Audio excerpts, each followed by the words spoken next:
Hey everyone, welcome back to Six Path Weeb. Today, we're diving into another chapter of our fanfic series, Naruko, Queen of Illusions, Part 3. Disclaimer. The content featured on this channel is purely for entertainment and discussion purposes. I do not claim ownership of any anime footage used in my videos. All rights and credits belong to their original creators and copyright holders. Alright, without further ado, let's jump right in. Naruko, age 12. Naruko lay across the wooden deck behind the academy classroom, her arms folded behind her head like a pillow. At first glance, she appeared to be relaxing, but her restless tapping feet told a different story.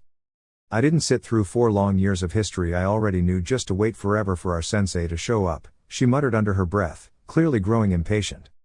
The past 3 years had closely mirrored the first, history lessons, chakra theory, and sparring sessions.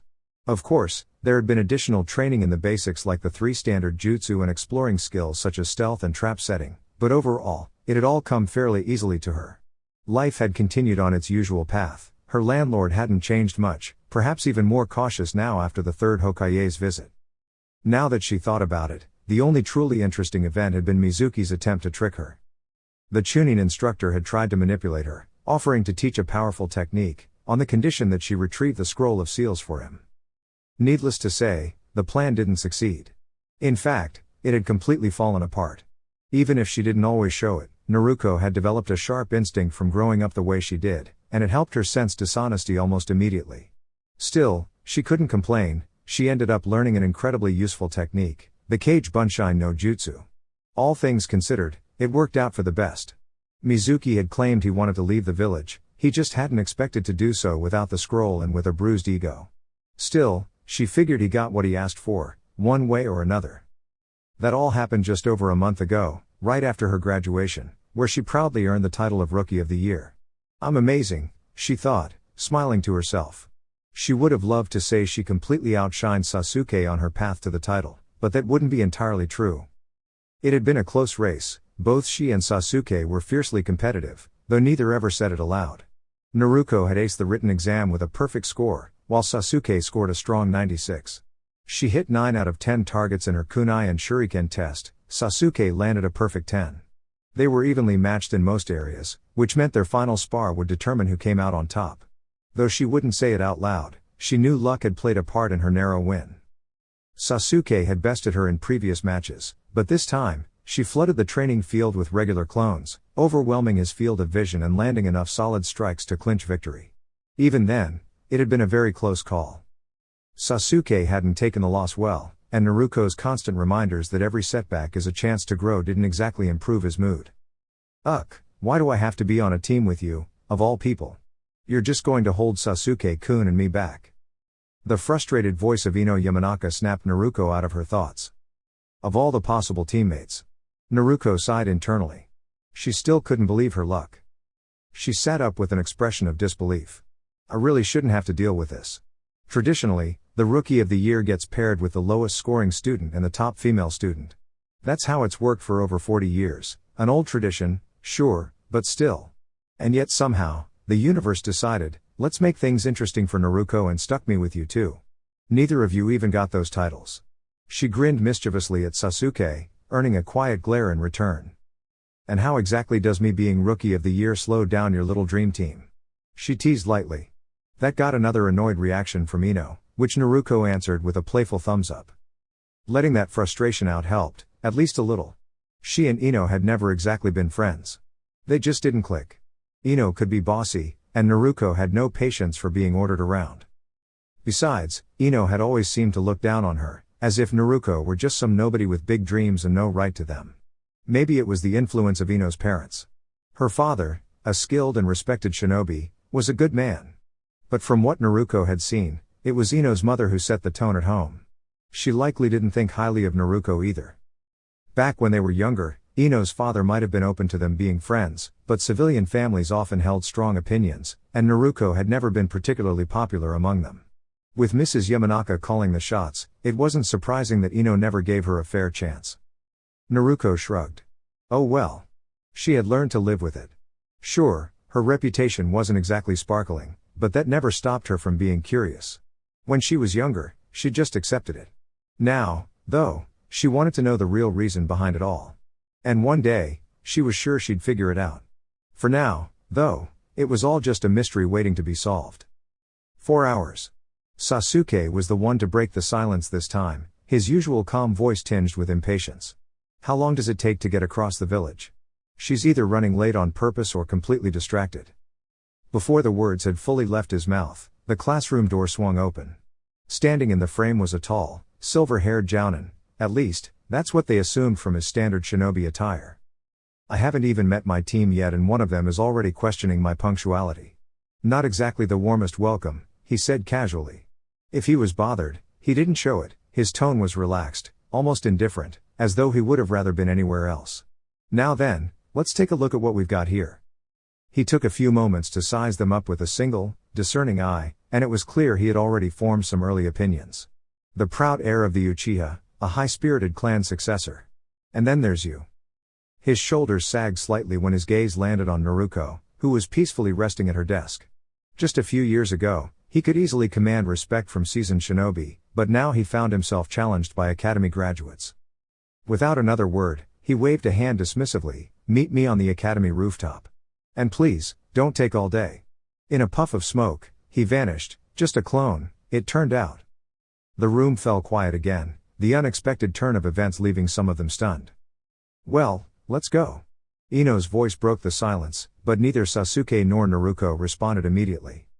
Sasuke rose from his seat, hands in his pockets as he walked out. "Not letting some overly confident Jounin mess with my head," he muttered on his way out. Ino, out of habit, scurried after him, though she cast a final glance at Naruko. "Come on, slowpoke," she called. Naruko, however, remained in her relaxed position, eyes still shut. Ino sighed. "We're a team now, remember?" Determined not to be left behind, Ino walked over, gently grabbed Naruko by the arm and nudged her awake. "You're such a handful sometimes," she murmured, though a tiny smile played at her lips as Naruko groggily stirred. Elsewhere, in the quiet of the Hokage's office, the elderly leader gazed toward a quiet corner of the room. "I wonder how long it'll take before they come here to voice their concerns," he mused aloud. "What do you think, Boar? 10 minutes, maybe less." The hidden Anbu hesitated, considering whether it was appropriate to respond. It wasn't protocol to speak unless spoken to directly. But the Hokage's tone was casual, and moments like this were rare. After a brief pause, the Anbu replied, "I believe it will be sooner, sir." Almost as if on cue, the door flew open, striking the wall and leaving a small crack in the plaster. Homura Midokado and Koharu Utatane stood in the doorway, clearly displeased, expressions tense. "Hiruzen, what is the meaning of this? We had agreed on the Jinan team placements," Homura said sternly, clearly not interested in pleasantries. "You chose the wrong time to make changes," Koharu added sharply. "The clan heir should be with suitable teammates. We proposed the best team combinations, and you disregarded them." Hiruzen calmly set his pipe down and folded his hands, unfazed by their intensity. "Seems you were right, Boar, they did show up sooner than expected." He leaned forward, his tone still measured. 4 years ago, he had made a decision to lead differently. No more being pressured by the council or allowing others to direct the future of the village in his place. He had been entrusted with this title for a reason, not Homura, not Koharu, not anyone else. "Yes, I've made mistakes," he admitted inwardly. "But I won't let this role become a shadow of what it should be. If I'm going to lead, I'll do it my way, with dignity and conviction." Koharu stepped forward again, her tone firm.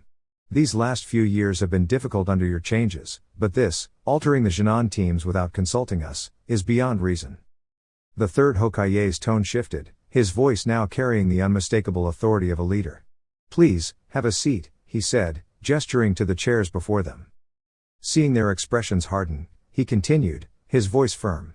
"Let me be clear. Just because we were once teammates and friends does not give you the right to challenge every decision I make.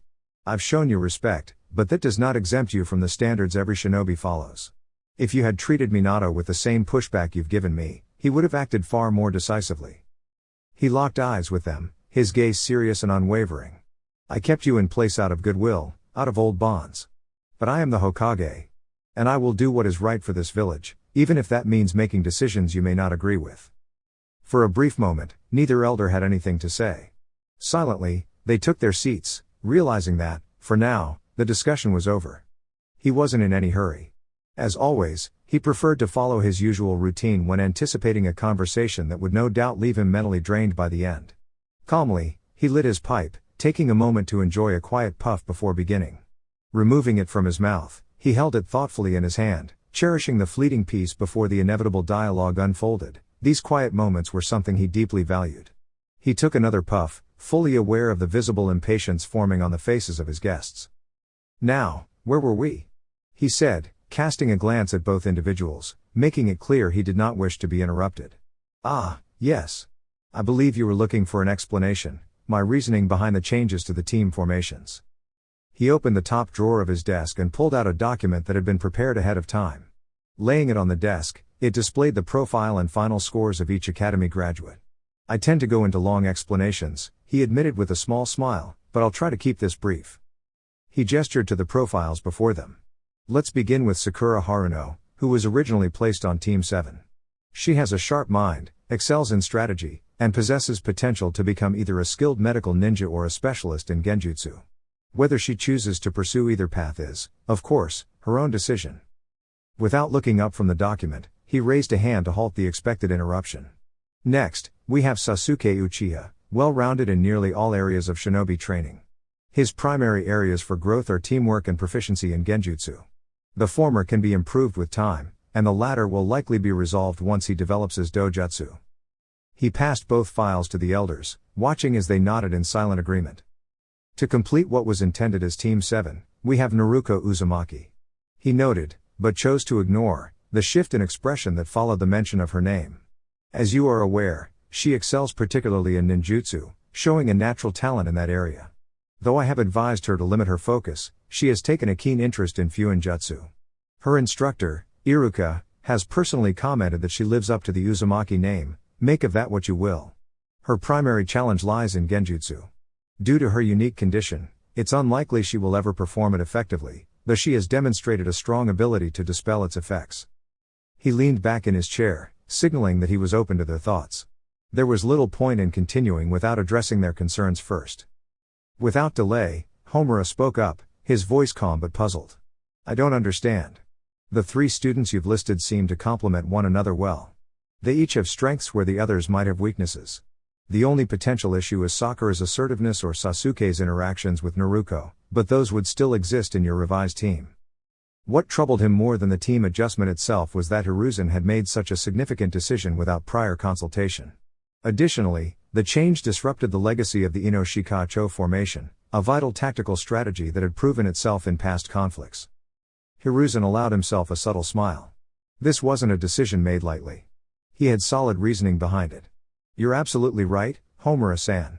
However, if you review Ino Yamanaka's file, you'll see she shares many of the same qualities as Sakura. The key difference lies in their focus. Ino leans more toward herbal medicine and natural aptitude, whereas Sakura leans toward academic knowledge."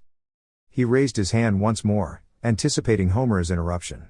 "And yes, I realize that's not enough to justify breaking a formation as iconic as Ino Shikacho. But there is more. While both girls are strong-willed and determined, ideal qualities for any ninja, Ino has an assertive leadership quality, a sort of confidence in managing others, which I believe will play a vital role in the new team dynamics." The look of surprise on the elders' faces was clear. They didn't find this reasoning entirely convincing. Hiruzen smiled in his usual patient way. "Please, allow me to elaborate." He leaned forward, rearranging the documents on the desk so that all profiles were visible. "Consider everything we know about Naruko and Sasuke, their personalities, their history, and most importantly, the way they interact. Reflect on how their rivalry, while intense at times, has challenged both of them to grow.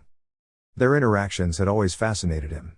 The tension between them had, over time, evolved into a mutual respect, with Sasuke gradually acknowledging Naruko's abilities and determination." He shook his head, brushing aside his earlier thoughts before continuing his explanation. "After a lot of consideration, I made the decision to change the traditional Team 7 formation. I chose to disregard the usual arrangement of placing the Kunoichi of the Year, the Rookie of the Year, and the student with the lowest grades together. One thing we all agreed on was that Naruko and Sasuke needed to be on the same team. Whether they realize it or not, they're the closest thing either of them has to a friend. They may not always show it, But despite their differences and clashing personalities, there's a strange connection between them that keeps them from drifting apart. He continued, choosing to talk over the questions forming in their minds. I'm not naive enough to think that's enough on its own, he added, now with a more serious tone. Teamwork is essential for success. And if there's anything we've learned from the past, it's that not all friendships are easy. We're talking about two students who are each very important in their own way. Pairing them with anyone else just wouldn't work, neither would be content. But keeping them together means there could be some challenges if there's no balance. He paused, letting the information settle as he thoughtfully puffed on his pipe. Then, with a calm but firm conclusion, he asked, do you really believe Sakura Haruno would be enough to hold this team together? He smiled slightly as he noticed their reactions, heads lowered and brows furrowed in realization. It was clear they understood where he was going with his reasoning, even if they didn't particularly like admitting it. You see, Ino has a determined personality that this team needs.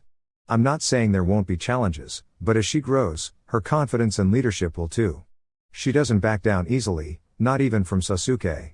Over time, she'll bring balance to the group, a neutral perspective when others may lean toward bias. She's not only the right choice, but she's also Kakashi's choice. In the Hokage's mind, Kakashi's decision made sense. Ino reminded him a great deal of Rin. Hey! That was way too loud. Now on the academy rooftop, the newly formed Team 7 was already in the middle of their first group disagreement. Seriously? Ino exclaimed, swatting at Naruko's ear. You don't hurt your ear like that, and I didn't even pull hard. You were dozing off. I wasn't asleep, Naruko replied, sidestepping a playful swat, just resting my eyes. That desk is surprisingly comfortable. Sasuke, sitting with his hands in his pockets, watched the exchange and rolled his eyes. Turning to their new sensei, who was mirroring his posture, he asked, aren't you going to stop them before they drag me into this? Kakashi gave a relaxed eye smile. In my experience, it's better when you all work out your differences yourselves. After all, you're a team now. Curious, he added, and why do you assume they'll involve you? Sasuke leaned back on his hands with a sigh. It's Naruko. What else can I say? Ino, wait. Before Sasuke could finish, a soft thump confirmed Ino's aim had found its mark. A light groan followed.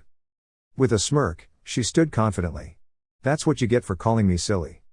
Though it didn't hurt much, Naruko made a mental note to avoid getting caught off guard again.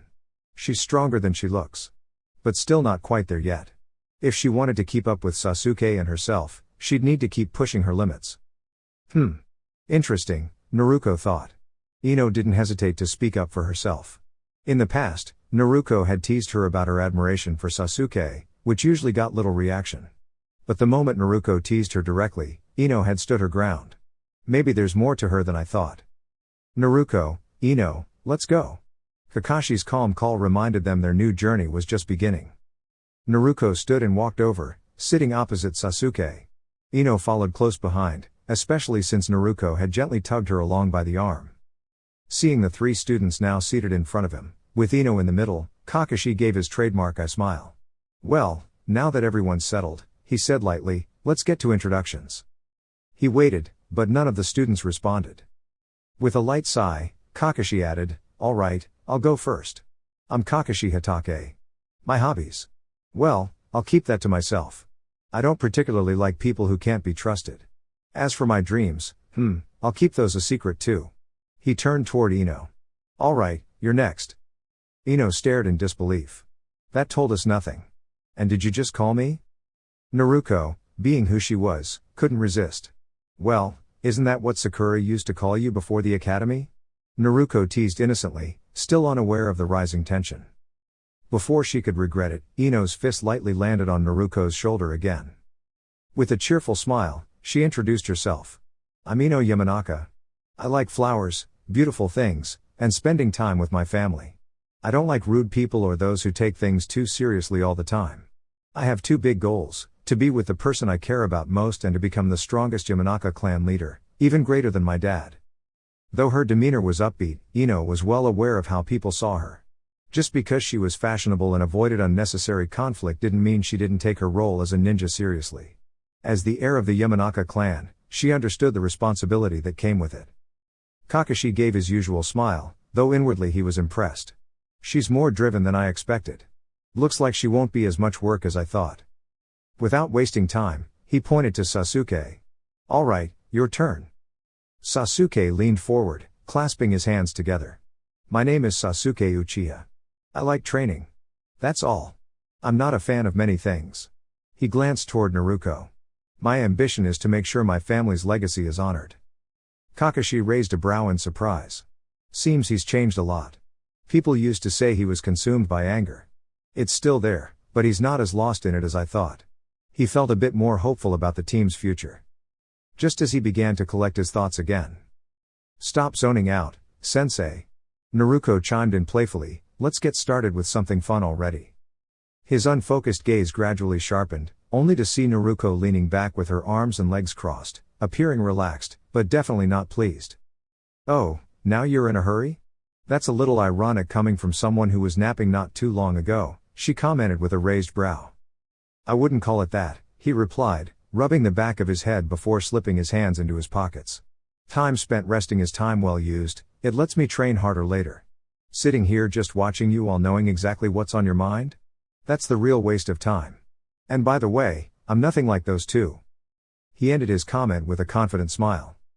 Kakashi met her bright blue eyes and gave a thoughtful look. That's a bold statement, Naruko. Please, do explain. Naruko smiled but didn't answer. Maybe later. So, are we actually going to do something or are we still playing games? These two already know what I'm about, and I'm pretty sure you've done your research too. Kakashi knew exactly who she was referring to and had a good sense of what she was capable of. The silver-haired Jonin stifled a chuckle. You're so much like your father, Naruko. It was remarkable. Although her father had been more reserved, kinder, and less outspoken, the resemblance was still uncanny. Despite the differences, something about Naruko reminded him so much of the legendary shinobi. He gave her a sharp look. You want to begin now? I was originally going to hold off until tomorrow, so you'd be rested. But sure, we can start right away. The three Genin shifted nervously as their sensei's expression took on a more serious edge. Dash. She brushed a branch aside and landed softly on the forest floor. I really need to stop challenging people who are clearly stronger than me, Naruko muttered to herself. The sun had already dipped below the horizon, and her objective was far from complete. Come on, Kakashi, how am I supposed to deal with this? After the team introduction, Kakashi had stated the test wouldn't happen until the following day, but that changed after her little outburst. They had been brought to training ground 7 and told just 3 words, endure to persevere. That was all the instruction they received before their new sensei began demonstrating his strength through intense physical strikes. Naruko and the others quickly realized this was some kind of evaluation. What the purpose was, they still didn't know, but Kakashi clearly had the upper hand. After the initial shock, they managed to coordinate and make a temporary escape. Naruko had used her shadow clones to form a distraction.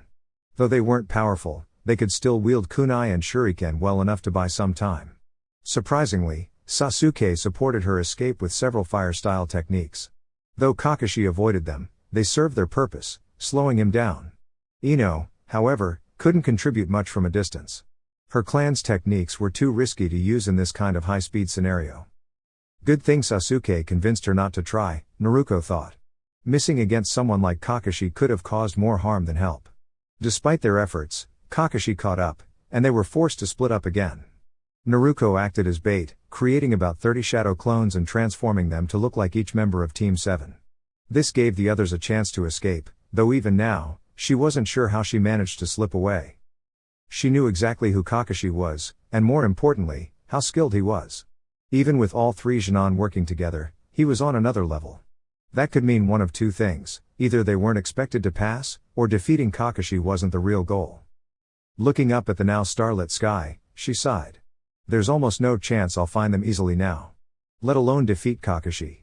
A trained shinobi could disappear into the shadows. The 3 of them weren't quite there yet. She continued moving quietly through the forest, careful not to make a sound. The silence was unsettling, no clues, no teammates, and no sign the task was even still ongoing. What exactly am I supposed to do? She whispered, just before spotting a distant line of figures. Curiosity overtook her as she crept closer. It didn't take long to figure it out. Ah, so that's it. Kakashi's shadow clones were lined up along the perimeter, forming a boundary. She quickly deduced that they must surround the entire training ground. Looks like we're boxed in. Surprisingly, that thought brought her a bit of comfort, Until she remembered the real Kakashi was still out there, silently tracking her down. Her nerves returned quickly. Sigh. I need a plan. There's no way to escape, and I'm not strong enough to beat him alone. Suddenly, a twig snapped behind her. She paused mid-step, raising her voice. If you want to avoid a serious setback, I suggest you stop right there. I'm not in the mood to play games. Relax, it's me, Sasuke. She turned just in time to confirm it, then without warning, tossed a small pebble that hit Sasuke squarely in the stomach. He winced, doubling over. Naruko gave a cheeky smile. Good. That means you're the real one. She helped him to his feet. Sorry, just being cautious. Can't be too careful with Kakashi and his clones. The cheerful tone didn't reassure Sasuke much. Now that we're back together, let's try to take him down. I'm pretty sure I saw him head toward the central clearing, he added, tossing the same pebble back. Naruko dodged it without even realizing, leaning to scratch her neck. No, we can't do anything without Ino. We need her before we make any moves. A confused look crossed her face. Wait. Wasn't she with you? Sasuke sighed. She was. But she couldn't keep up. When you distracted Kakashi, we split, Ino and I went left, you went right. Kakashi followed us personally and only sent clones after you. She ran out of energy. I had to make a choice, either keep moving or get caught. Naruko frowned. And you say I'm the reckless one? Don't you remember anything from the academy? Sasuke rolled his eyes. This is coming from someone who slept through 4 years of lectures. Naruko smirked. That's because I already knew it all. Anyway, Konoha has always emphasized teamwork. Kakashi's words might suggest otherwise, but I guarantee he's looking for cooperation, not just strength. In his opinion, Ino might slow them down, but if teamwork was the goal, then they had to include her. She's about 300 to 400 yards west, Sasuke added. She's stuck in some kind of earth jutsu. I can't get her out, I don't know any earth release techniques. A cartoonish cloud of gloom practically formed above Naruko's head. I don't know any earth jutsu either, she whispered. Sasuke raised an eyebrow. Then use that sealing technique you're always experimenting with, the one that absorbs fireballs and other attacks. Naruko's frown slowly shifted into a confident grin. Right. Sealing should work. She waved him off. Alright, I'll go get Ino. You make sure Kakashi doesn't catch up to me. Don't engage unless absolutely necessary. Just lure him away if you see him heading my way. She paused, voice steady. We might not be able to win, but we can still give it everything we've got. With that, the two teammates quickly moved off to pursue their respective goals. Sasuke had noticed Kakashi heading toward the main clearing often used for training, so he made his way there to keep an eye on him, ready to step in if necessary while waiting for Naruko. Naruko, knowing Ino wasn't too far off, felt tempted to sprint the rest of the way. But she stayed focused. If Kakashi was actively tracking them, then she'd already been fortunate to stay hidden this long. She didn't want to risk being discovered now, so she kept low and moved cautiously through the forest. In less than 10 minutes, she arrived at the small clearing Sasuke had described. As expected, there was Ino, quite literally stuck in place. Naruko guessed it had been about 2 or 3 hours since she'd separated from the team to serve as a distraction, which meant Ino had been in that uncomfortable position for about as long. Naruko almost felt bad for her. Before acting, Naruko paused to survey the area. It was unusually rocky for a forest clearing, with scattered boulders providing minimal cover. A small pond shimmered at the edge of the space, and apart from Ino, the area seemed quiet. I'm not naive enough to think Kakashi-sensei would leave her unguarded, she thought. But I'm not exactly sure what I should be looking for, maybe traps or one of his endless clones. Composing herself, Naruko began to quietly move out from her hiding spot and into the clearing. Approaching from behind Ino, she could tell that her teammate was awake, though not moving much. That presented a challenge. Naruko couldn't call out, or Ino might react loudly, giving away their location. And if a shadowy figure got too close without warning, it might startle her even more. Well, planning was never exactly my thing, she thought wryly. She crept forward, mindful of every step, avoiding dry leaves and loose stones. Moments like these made her appreciate her knack for stealth. Reaching Ino, Naruko quickly moved in, gently covering her mouth with one hand and leaning close to whisper, "It's okay, it's me, Naruko." She could feel Ino's initial fright begin to ease, her body relaxing slightly as she realized she wasn't in danger. Naruko slowly removed her hand, and Ino exhaled. "You ever heard of a little warning?" Ino whispered back, her tone more relieved than upset. I almost jumped out of my skin. Naruko couldn't help a small smirk. Wouldn't be the first time I caused a surprise like that. Though she couldn't see Ino's face clearly, the stuttering that followed suggested she was flustered. Or maybe annoyed. Probably both. Naruko knew she wasn't exactly winning popularity contests, not that it ever bothered her much. Letting it go, Naruko continued, "Don't worry. I'm just glad I found you. Now we've got to get you out of here." She looked around again, still surprised there weren't any traps nearby. But she wasn't about to let her guard down. "Well, as you can see, I'm stuck in a solid rock," Ino muttered.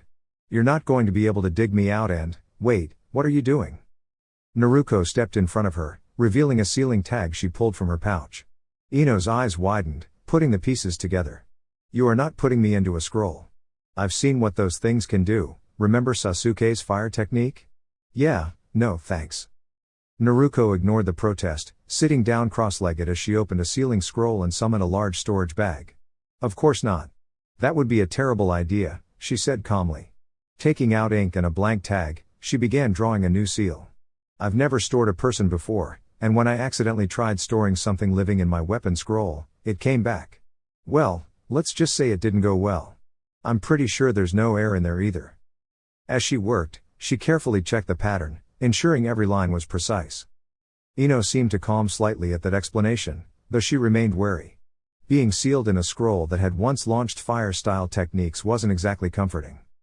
She glanced at Naruko's overly stuffed weapons bag. "You complain about being short on money, but that bag looks like a full ninja supply store." Naruko looked up briefly before returning to her seal. "Yeah. I found it about 4 years ago. It was hidden deep in the woods. Tons of scrolls, all neatly labeled, everything a ninja could ever want. I think it might have belonged to someone who was really into survival prep and collecting." Her face brightened with a nostalgic smile. "With all the tools in there, I trained my shuriken and kunai skills for years. Still haven't even gone through half of it." Ino gave a quiet chuckle. "So, you kind of stumbled across someone's lifelong stash of gear and made it your own. Sounds about right." "Exactly," Naruko said, nodding as she finished the seal and held it up for final inspection. Satisfied, she gently placed it on Ino's forehead. Ino's eyes widened again. "Hey, what do you think you're doing? I thought you weren't going to seal me like that." Her voice was low but clearly flustered. Naruko remained calm. "I said I wouldn't use the weapon scroll.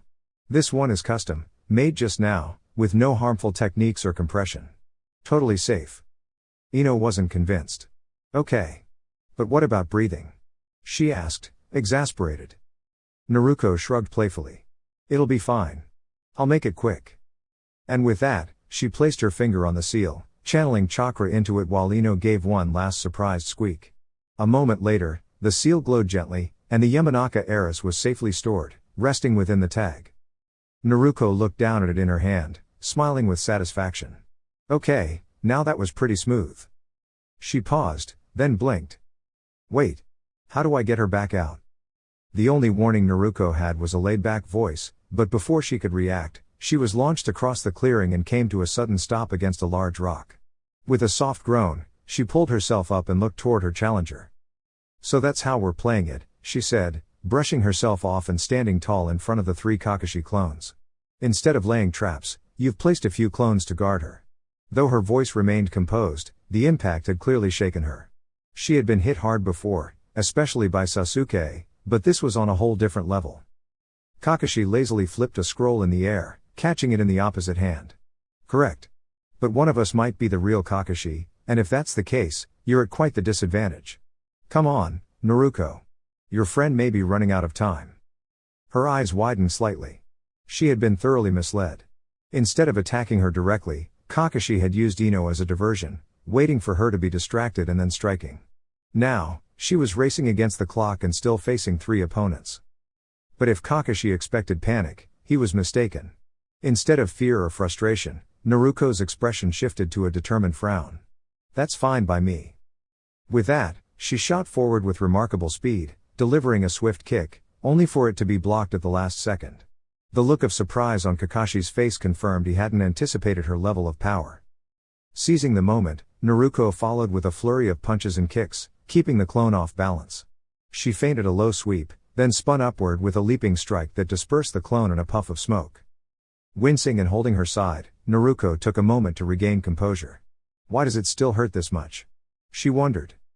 Shaking off the discomfort, she scanned the area. The remaining 2 clones stared back at her, noticeably surprised. Kakashi clearly hadn't expected this kind of strength from someone so fresh out of the academy. She took a step back to keep both clones in sight, and noticed that one of them was now holding the scroll. The first clone must have passed it off before disappearing, she concluded with confidence. I shouldn't be surprised, Kakashi's voice came again. You were Rookie of the Year. That's some impressive strength and agility. He vanished in a blink and reappeared in front of her.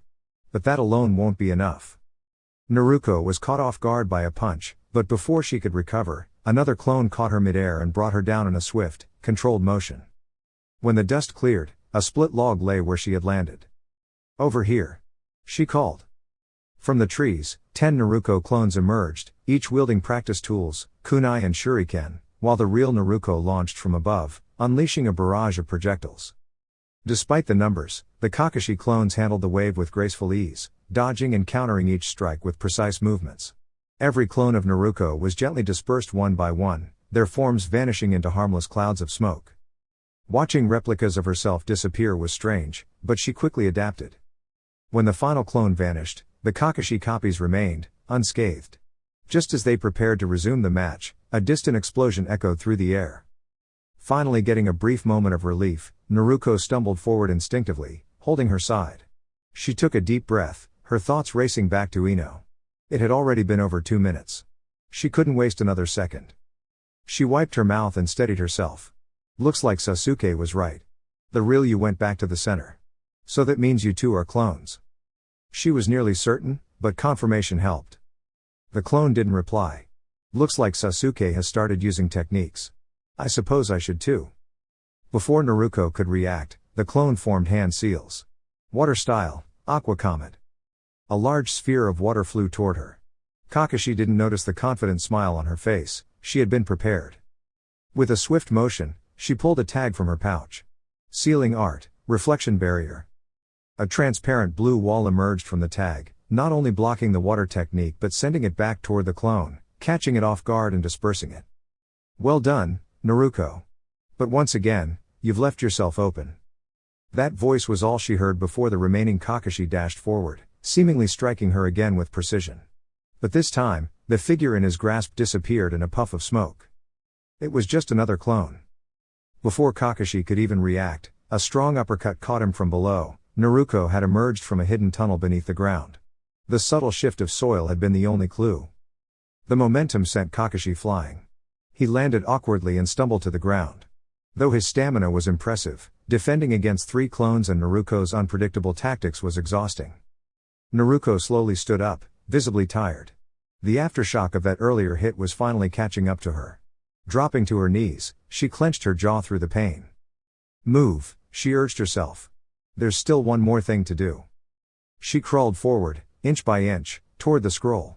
With one final push, she reached it, placed her fingers on it, and whispered, "Release." Ino reappeared beside her, lying still, but she was safe. Naruko leaned over to check her friend's pulse and sighed in relief. Exhaustion overwhelmed her, and her arms gave way beneath her. Her legs followed soon after.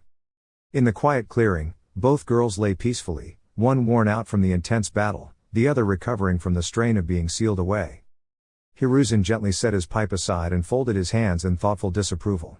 The village elders had only just departed, and their departure had come after an extended discussion.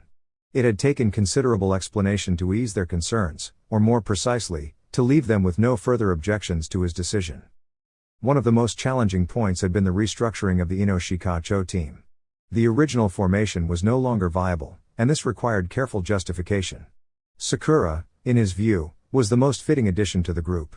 Unlike Ino, Sakura maintained a calm and cooperative demeanor, which in this scenario was an asset.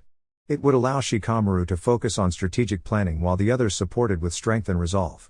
Hiruzen had already spoken with the fathers of the 3 prospective teammates and had received their full endorsement for the change, especially considering their initial desire to have their children partnered together. The next concern involved the question of strength. The elders had voiced doubts about Sakura's capability to fill that particular role. However, after patient persuasion, Hiruzen helped them see the potential in her. In many ways, Sakura reminded him of his former student Tsunade, possessing similar traits, instincts, and natural skill. Leaning forward on his desk, Hiruzen rested his head atop his folded arms. "Yawn, it has truly been a long day." The thought of rest was tempting, but one more matter still required his attention. Straightening his posture and stretching his back, he waved a hand to dismiss the Anbu guards from the room. With a tired but steady voice, he addressed the seemingly empty space. "You may come out now, Danzo." Though unseen, he could feel the concealed chakra signature as it slowly made itself known from behind. "You've always had a peculiar way of doing things, Danzo," he said, keeping his eyes forward. "But I have to wonder, why do you find it necessary to remain hidden behind me while I speak openly with the others about matters you claim they don't understand?" Danzo's response came in his usual calm, monotonous tone, measured and emotionally neutral, yet somehow carrying a quiet urgency. "I simply wish to prevent any unnecessary tension. Had I asked to stay while they were dismissed, it might have been perceived as favoritism. Explaining that the issue did not concern them would likely have been taken as an insult, leading to unnecessary conflict." Hiruzen sighed quietly. Danzo had always been direct. "So, am I fortunate enough to receive your time this evening? Is this about the team adjustments?" Danzo shook his head, despite knowing Hiruzen couldn't see the gesture. "No. Your choice regarding the team was sound." Coming from Danzo, that was essentially a compliment. Though often stern and unyielding, the man was certainly intelligent. "Then let's not waste time. What is it you wish to discuss?" Walking around the desk, Danzo seated himself across from the Hokage. "I want to talk about Naruko Uzumaki." Hiruzen responded calmly, "That's not the first time her name has come up." In the past, Danzo had often petitioned for the right to mentor Naruko, and on other occasions, he had suggested revealing her legacy as a symbol of Konoha's strength. "You're being rather vague. Could you clarify?" "I believe the time has come for Naruko to learn the truth about the Nine Tails." Hiruzen leaned back slightly, a thoughtful expression on his face. It appeared tonight's rest would have to wait a little longer. Bland white walls lined the plain, square room. Naruko couldn't help but wonder what the designers had in mind. It lacked color, character, and, quite ironically, any sense of liveliness. That thought made her frown as a realization settled in. Most people who entered this room wouldn't leave under their own strength. The Jounin sensei glanced up briefly from his orange-covered book, his single visible eye settling on the only other person in the room. He sighed softly, shaking his head at Naruko's still form before turning his attention back to the book. The usual calm in his expression had given way to concern. To think one strike caused this much harm. The guilt weighed on him. It had been an accident, but the responsibility still rested on his shoulders. Fortunately, the situation wasn't quite as severe as he had originally feared. It had been 3 years since Kakashi had truly sparred with another person. Most of his practice involved clones, absorbing the effects of his evolving techniques. In hindsight, that probably wasn't the best idea. He knew his strength had increased over time, but he had underestimated how much. Control, it seemed, didn't come back as naturally as he assumed. Years of training alone against immovable targets and copies had dulled his understanding of restraint. What was intended as a firm strike had turned into something far more forceful when delivered to Naruko. It reminded him of lifting heavy weights. Once you're used to them, anything lighter feels insubstantial. Only, in this case, the lightweight wasn't a training dummy, it was a young girl who had only recently graduated from the academy. His gaze returned to the sleeping blonde. He took in the visible mark on her midsection. The fact that any injury was still apparent after 3 days on someone with Naruko's remarkable healing capabilities spoke volumes. That she hadn't stirred in all that time was even more telling. The thought was unsettling. Even with her resilience, few could handle such an impact and recover so slowly. The whole ordeal had drawn criticism. The village council wasn't pleased, an understatement, and the Hokage had expressed his disapproval. Kakashi also expected a very serious conversation with Jiraiya soon, something he wasn't looking forward to. The only slight comfort was that neither Sasuke nor Ino had been hurt. Unlike Naruko, they lacked extraordinary healing, and the outcome might have been far more concerning if they had been on the receiving end. A faint groan pulled him out of his thoughts. His head snapped up. Naruko stirred, her eyes tightly shut, fingers clutching the sheets. She was clearly in discomfort. Acting on instinct, Kakashi leaned forward, placing a gentle hand on her shoulder and giving it a light shake. Naruko. Hey, it's all right." His words caught in his throat as her bright blue eyes flew open. Her hand darted out, grasping his collar. But just as quickly as it happened, she let go and sat up straight, blinking as if trying to remember where she was. Her eyes swept across the room, the stark white walls confirming what she already suspected. This isn't the training field, she muttered. Her gaze then fell on Kakashi, who was catching his breath, having been startled. What are you doing? Rubbing his neck, Kakashi managed a calm reply, I could ask you the same. Naruko leaned back against the pillow, her expression neutral though the pain still flickered across her features. I live alone in a village that's not exactly warm. You'd expect a reaction like that if someone wakes me up suddenly. Reflexes, Kakashi. Reflexes. She closed her hand briefly for emphasis. Kakashi had a lot to explain. Even with her accelerated recovery, he doubted she'd stay awake for long, but there was something important he wanted to say. Naruko, I just wanted to apologize. I didn't mean to hurt you, it was an accident, but as your teacher. Naruko waved it off. No big deal. She pushed the covers aside and hopped out of bed, stretching her arms without a second thought. Kakashi's eyes widened in surprise. I feel fine, though. What exactly happened again? Kakashi hesitated, still stunned. She shouldn't even be conscious, let alone standing. I accidentally hit you harder than I meant to, he said carefully. Naruko crossed to the other side of the room, clearly looking for something. Oh yeah, that. You've got one strong punch, by the way, it really hurt. You shouldn't be moving around, Naruko. That hit caused a serious injury. You had fractured ribs and... Well, it was serious, Kakashi warned, concerned. She glanced down at her stomach. Doesn't seem that bad now, she said casually. She spotted a jug of water, skipped the glass, and began drinking directly from it. Kakashi didn't interrupt. He simply watched, astonished. Naruko lowered the jug and turned to look for something else, perhaps food. You've just recovered from a severe injury. You've faced a major evaluation that could shape your future as a ninja. You're in the hospital. And you're thinking about snacks, he mused. Sensing the quiet, Naruko turned around, her mouth full. After swallowing, she asked, So, am I free to leave now? She took a step toward the door before Kakashi gently stopped her and guided her back to bed. Once she was seated, Kakashi took his place opposite her. It's clear you're either not interested or unaware, but I'm here to explain the results of your test.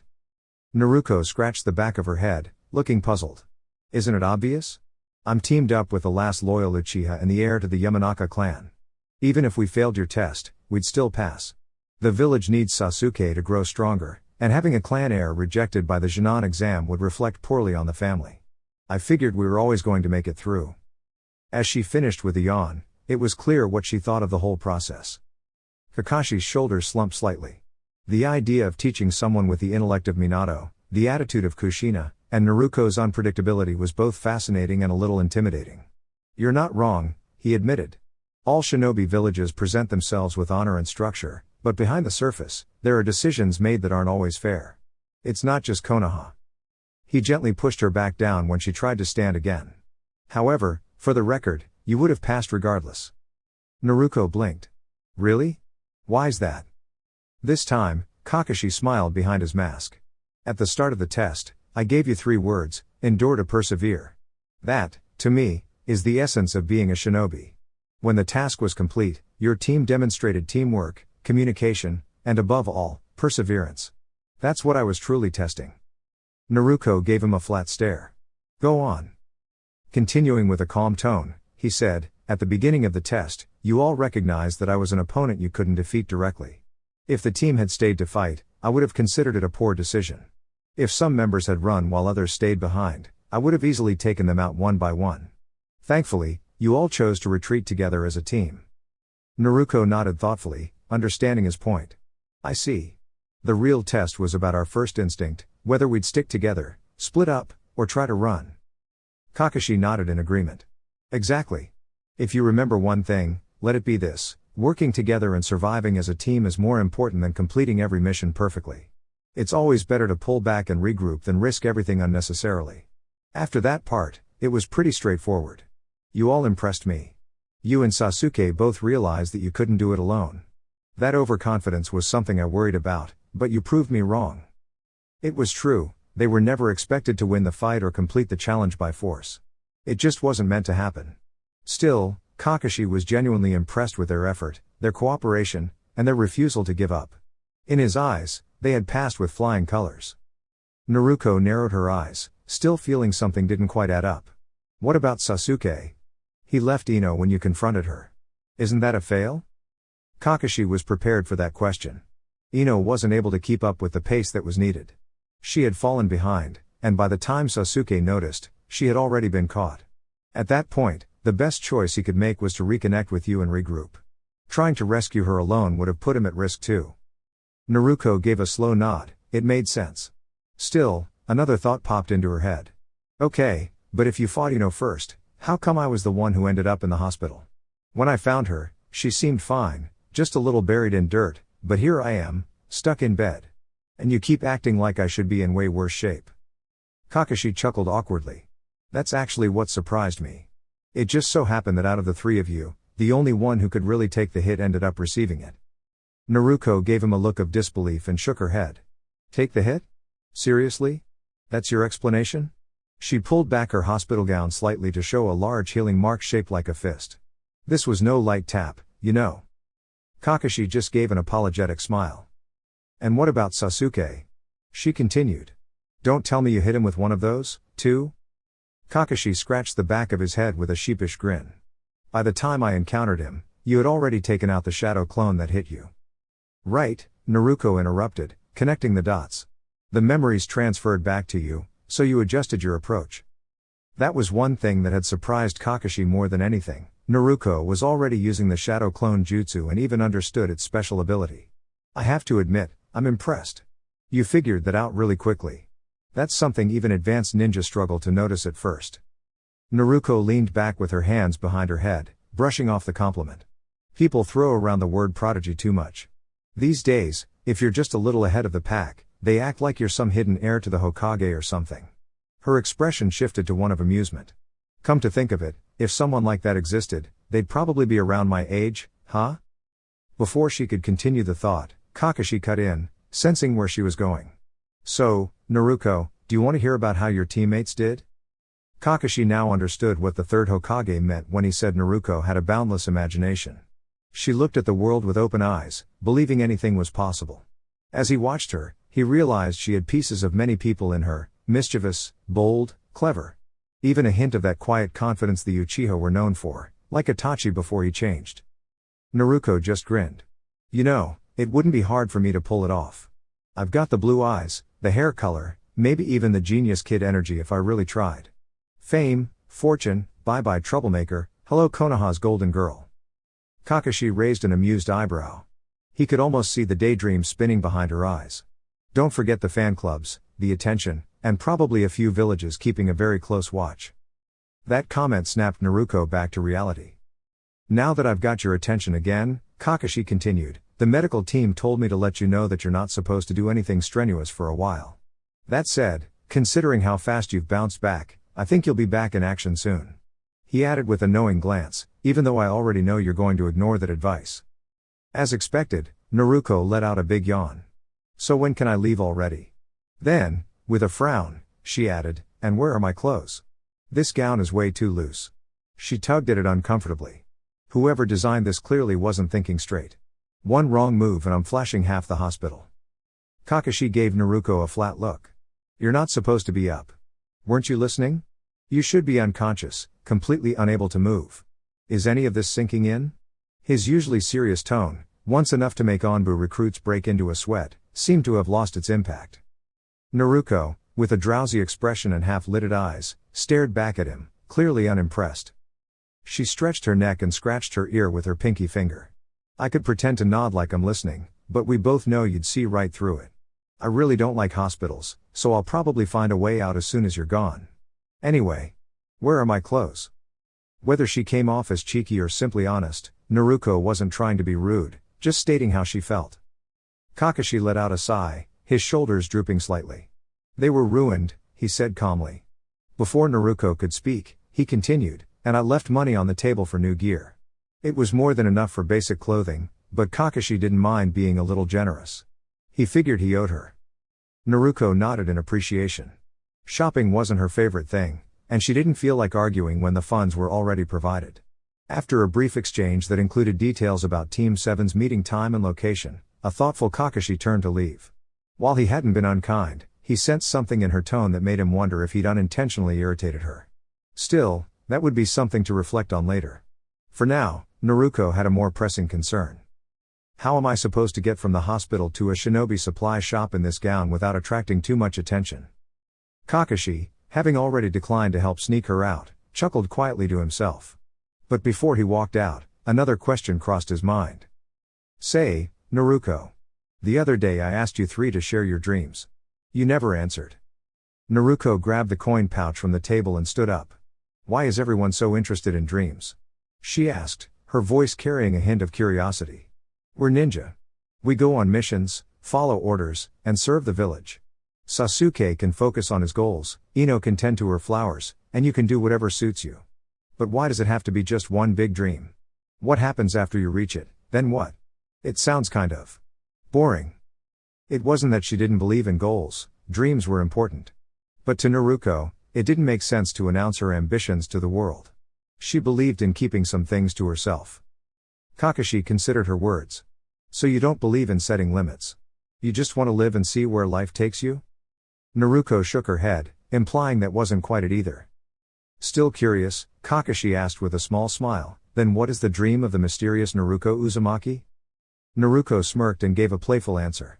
I wouldn't mind spending a whole day just lying around, watching good movies, eating snacks, and hanging out with someone special. Simple pleasures, you know? Seeing Kakashi's mildly surprised expression, she added, what? I'm not complicated. It wasn't truly her dream, but as far as light-hearted answers went, it wasn't a bad one. Kakashi quickly left the hospital afterward, a mix of amusement and confusion written across his face. It was the kind of unexpected response only someone like Naruko could pull off with a straight face. As Naruko walked through Konoha's market district in her hospital robe, she wore a thoughtful look. Who knew being me could be useful for once? She was different, but not in any strange or unpleasant way, despite what some villagers may have believed. As she passed by, she returned the indifferent glances with calm ones of her own. It was no secret that people judged her, and today the stares were more intense than usual. Naruko wasn't selfish, she was simply cautious. She wasn't mean, just fair. Even though she could sense her sensei had been a bit worried earlier, it had been comforting. It wasn't often that someone genuinely cared how she was feeling. The quiet jingle of Kakashi's coin pouch in her hand served as a reminder, she actually liked him. He might have accidentally put her in a tight spot, but he was decent enough to own up to it and help out afterward. She wasn't the type to hold a grudge over honest mistakes. For the first time in a while, being different felt like a good thing. Her new sensei had treated her with fairness, even kindness, and that alone eased a burden she'd been carrying for years. Her usual scowl softened. She wandered past shops she'd learned to avoid. Shinobi goods and wares? Overpriced. Konoha's best? They won't even let me in. General Shinobi? Way too expensive. Determined not to be overcharged again, Naruko kept searching until she spotted a plain-looking shop with a modest sign, Higurashi's. She'd never been there before, but something about it seemed welcoming. With a shrug, she decided to give it a try. Tenten let out a quiet yawn as she leaned against the counter of her family's weapon shop. It had already been a long week, and spending her one day off working at the shop wasn't exactly how she had hoped to relax. Her team had only been together for a little over a year, and this was one of the rare breaks she'd had in that time. Unfortunately, their sensei, Guy, was incredibly dedicated, some might say intensely enthusiastic, and the rest of the team matched his energy in their own ways. Lee was always eager to follow in Guy sensei's footsteps, and Neji, well, Neji was simply Neji. Even if he was tired or frustrated, he wouldn't say a word. It wasn't in his nature, or the Hyuga way, to show it. Nothing ever seemed to go as planned, did it? Guy sensei was already preparing for another intense training journey, and that wasn't doing much to lift Tenten's mood. Last time, they had run all the way to the Sand Village in just 3 days without resting, a record for Jinan. But as soon as they reached the gates, Guy sensei had insisted they immediately turn around and run all the way back to the Hidden Leaf to prove their youthful spirit. Never mind the fact they weren't supposed to be in the Wind Country in the first place. The whole ordeal was exhausting. Adding to the frustration was a new development involving Naruko Uzumaki. It wasn't really her fault, but Tenten needed someone to focus her irritation on, and Naruko happened to be the latest subject of Guy sensei's competitive energy. Guy had spent the past year telling them endless stories about his rival, Kakashi Hatake. When Kakashi finally accepted a Jinan team of his own, Guy became more determined than ever to prove his team was just as strong, if not stronger. That's when the comparisons began. He gave them a brief overview of Team 7. There was Ino Yamanaka, heir to her clan, and Sasuke Uchiha, the last loyal member of his prestigious clan. Those names were impressive to some, but they didn't faze Tenten, Neji, or even Lee. What did catch their attention, though, was the last name, Naruko Uzumaki, the newly recognized Rookie of the Year. That was all it took. Neji was eager to test his strength against the one who now held the title he once had, and Lee wanted a worthy challenge. Guy-sensei took that as permission to ramp up their already intense training, something none of them had the energy to protest. Yes, it had been a long week. And now, with Naruko recovering from a training injury, their intensified regime would likely continue even longer. The gentle ring of the store bell broke Tenten from her thoughts. A customer? Hello, welcome to. She straightened and turned toward the door. Standing there was a girl she didn't recognize, with spiky blonde hair that faded into reddish tips. Her appearance matched the description she'd heard. Narrowing her eyes, Tenten pointed cautiously, "Hey! Are you Naruko Uzumaki?" Naruko tilted her head in curiosity. She didn't recognize this girl, but she seemed familiar somehow. And pretty, too, with neatly styled twin buns. "Yeah, that's me," she replied casually. Tenten blinked, examining her closely. The hair was unique, and her outfit clearly marked her as a shinobi. She leaned on the counter with a curious look. "What are you doing here?" The way she asked it made it sound like Naruko had just done something terribly wrong, which left Naruko blinking in confusion. Is that a trick question? This is a store, right? I came in too, I don't know. Shop? Tenten was taken aback by the calm response and blinked again. No, that's not what I meant. You're Naruko Uzumaki, right? Naruko nodded. So, why aren't you at the hospital? Naruko blinked, surprised. Hospital? She didn't even remember telling anyone she had been there. How do you know about that? Tenten's eyes widened. Wait, you don't know? Didn't the medical team explain anything? Naruko scratched the back of her head, looking thoughtful. Not really. I woke up a few hours ago and left before anyone showed up. It was surprisingly tricky getting out of there, honestly. She paused before adding, let's just say sneaking out took some effort. Tenten blinked again, surprised by how casual Naruko seemed about it. She smirked as an idea came to mind. Well, you definitely don't seem fully recovered. I should probably help you get back to the hospital. In her mind, it was simple. If Naruko returned to rest, maybe the intense training would ease up. The last thing she needed was a full-on team challenge where even one loss would triple Guy's expectations. With her best concerned voice, she added, you probably still have medication in your system, like what happened to Lee. Come on, I'll walk you back. You shouldn't push yourself. Naruko looked at her skeptically, clearly not convinced. Choosing to ignore most of what Tenten had just said, Naruko instead asked, wait, who's Lee? She paused again, catching herself. Actually, never mind. Do you sell shinobi gear here? The way he simply brushed off her comment made it painfully clear that he wasn't particularly concerned with what she had to say. Letting out a quiet sigh, she leaned back into her chair, returning to a more relaxed posture. With a nod, she gestured to the opposite corner of the shop.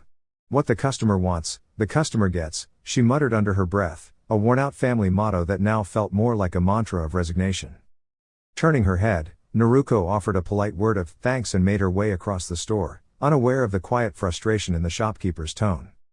Tenten silently observed as Naruko wandered over to the clothing section and began browsing through the racks. It was mildly entertaining to watch a young girl in hospital wear, standard issue from the clinic, fidget through piles of outfits. It would have been amusing if Tenten hadn't been so preoccupied with her own uncertain training future.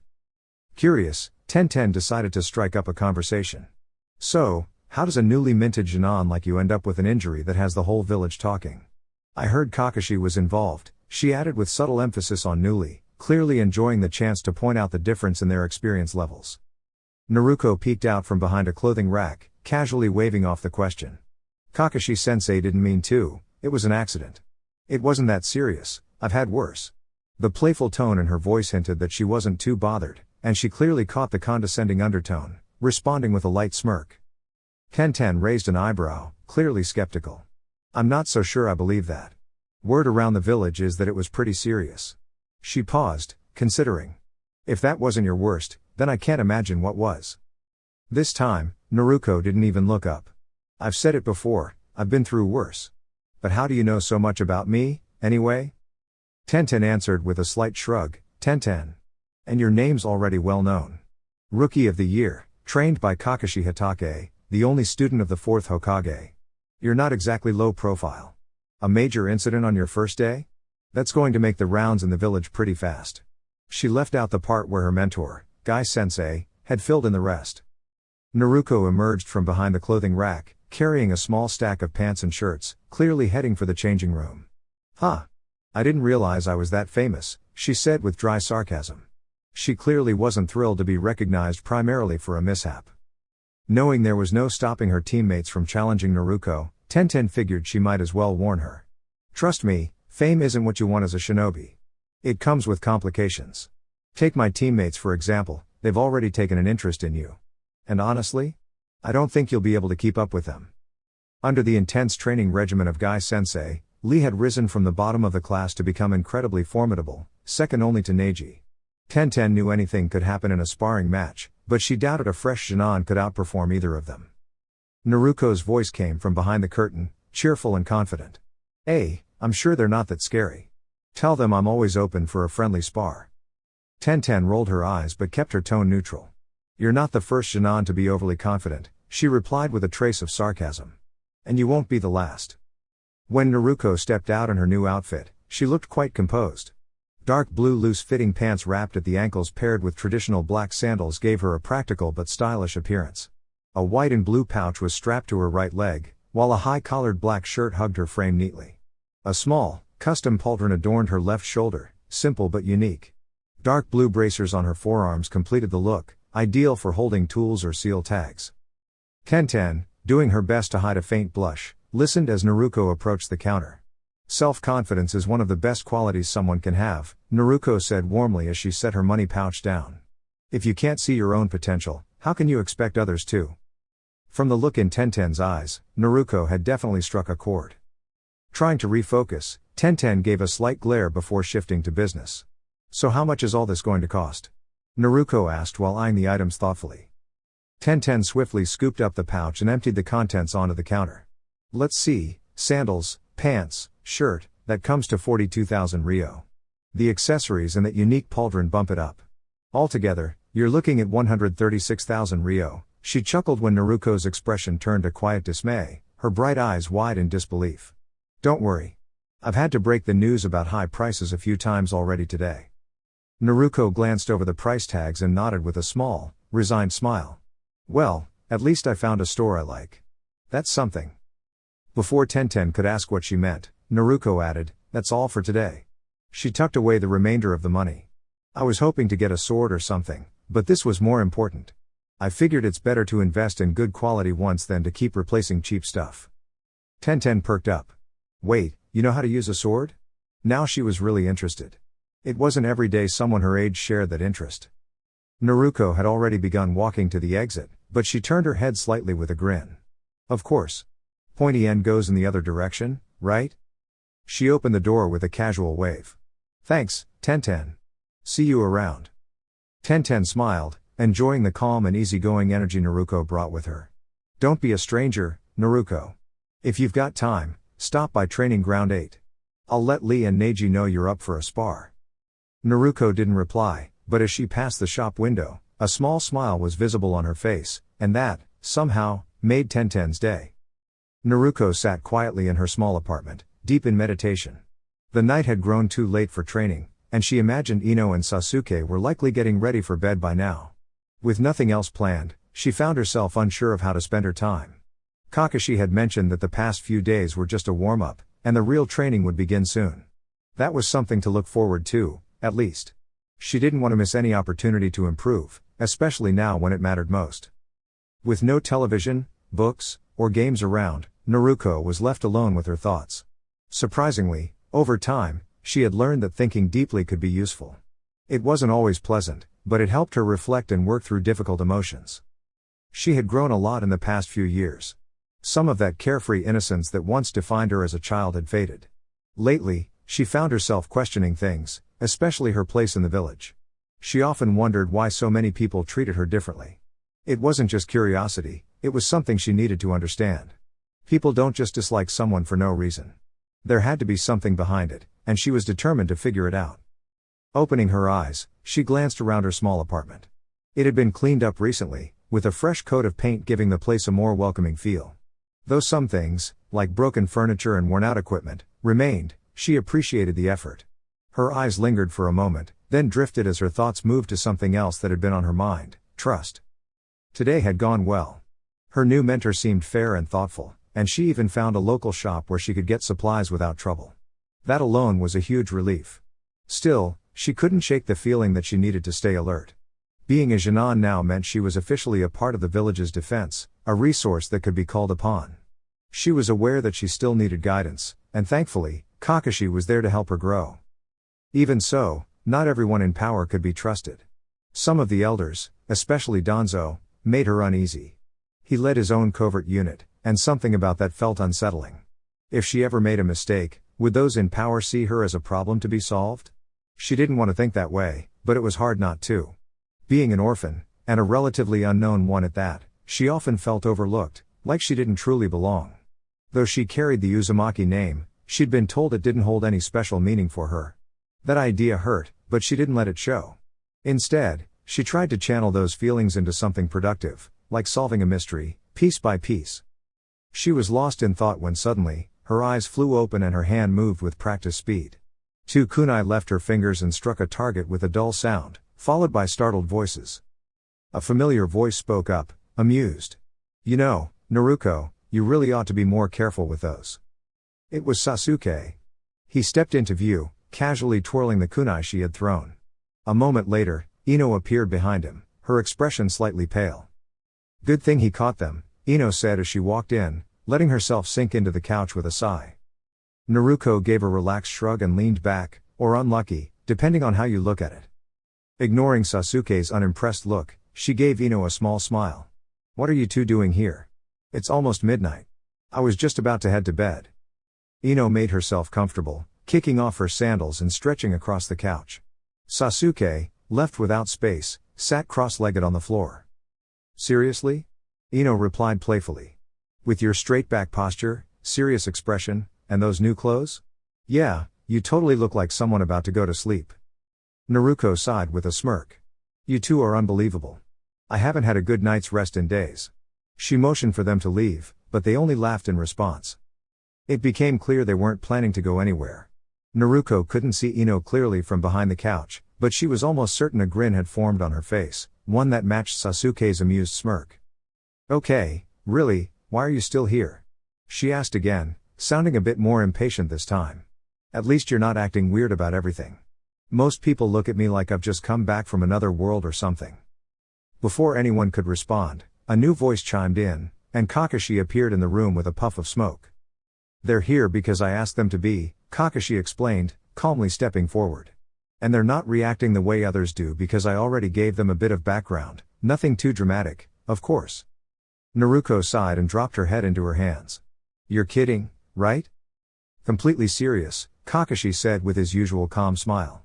"We need to have a quick team meeting. Since you're so enthusiastic about the real training starting, I figured we'd take care of this tonight." Before Naruko could protest, he added, "We're holding it here because, let's face it, if it were anywhere else, you probably wouldn't show up." Naruko raised her hand to object, then slowly let it fall. She knew he had a point, there was no way she'd leave her apartment this late for a meeting. Sasuke chuckled. "You kind of look like a puppy that just got told no." Ino let out a laugh at that, and Kakashi smiled again behind his mask. He was relieved to see the team bonding this early on. Sasuke had matured since recent events, and with Naruko and Ino by his side, there was hope he could keep moving forward. "Sasuke," Naruko said, smirking slightly, "the number of times I'm going to take that joke seriously is equal to your number of happy expressions." And just like that, a burst of laughter filled the room. Ino couldn't stop laughing. It wasn't just the words, it was how bold Naruko had been to say them. Naruko, meanwhile, was stretched out on the floor, resting her head on one hand, watching the scene unfold with a small, satisfied smile. "Sasuke?"